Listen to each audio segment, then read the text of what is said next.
everybody, and welcome back to FYI. So on the 3rd of November 2020, the entire world stood at a standstill as the United States of America were electing in a new president. Everybody glued to their TV screens as we kept watching and anticipating.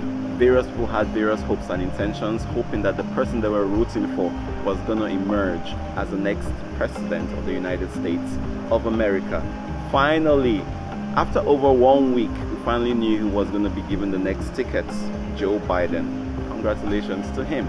But what we're going to be talking about today is the fact that Nigerians are so in tune with the presidential elections from the USA. Now, here's my point. Everybody is interested in the American elections for obvious reasons. I mean, you know what America stands for in the entire world, you know, whether it's Europe, whether it's from, you know, all around the world, everybody is interested. But Nigerians particularly took it personal, especially people from the religious sects. Now, here is my issue. People in Nigeria went on rallies. People in Nigeria were even fasting and praying. And all of these things they were doing was basically because they wanted Trump to become or to continue as the president of the United States of America.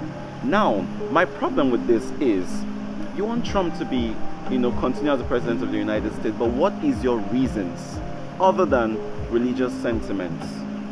And it freaks me out, you know, it bursts my brain, because why would that be the only reason you're thinking about? You're like, oh, Joe Biden is going to foster evil. Joe Biden is going to foster wrong. He's a Democrat, but the Republicans are more conservative, so Trump is who we want. Have you thought about other world policies?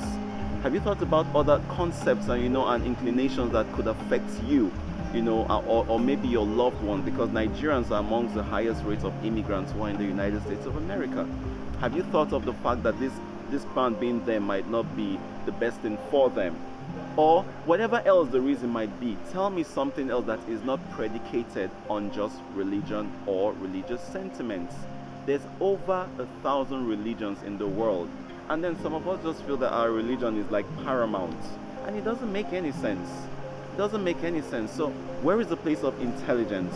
Where is the place of logic? Let me tell us something that's pretty fundamental, right? God's business is being God. God's business does not have anything to do with electing political officers.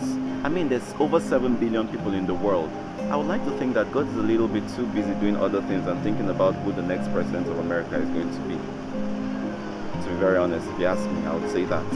You know, it's not God's place, it's not God's responsibility to do that. It's the responsibility of the people, particularly the American citizens, to electing who they want to become their president.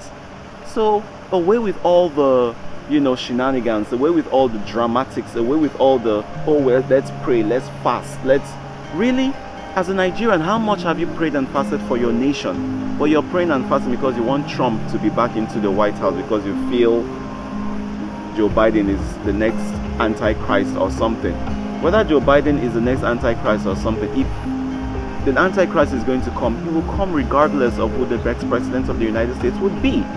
So my point is, let's try to reason logically, and let's try not to make everything evolve around religion or religious sentiment, because that has been the major problem in Africa, particularly Nigeria. That's why Nigeria is still at the level where she's at right now, because everything we want to get a religious, you know, connotation to back it up. If it's not in line with your religion, if it's not in line with what you believe in, then it's evil.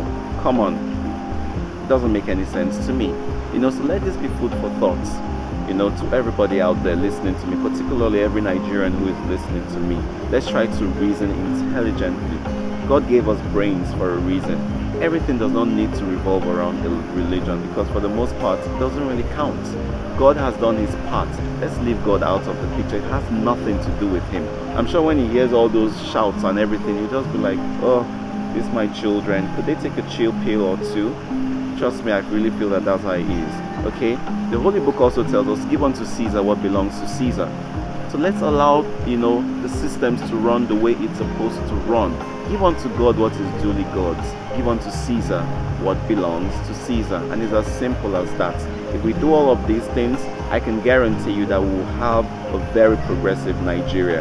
a Nigeria that is devoid of sentiment, a Nigeria that is, devoid of people doing things that are predicated on religion or religious value, a Nigeria that will be systematically run and everything will run as it's supposed to be. That's my 2 cents for today. Thank you guys so much for being on this episode with me. Remember, make somebody smile today because it doesn't cost you anything. Thank you guys.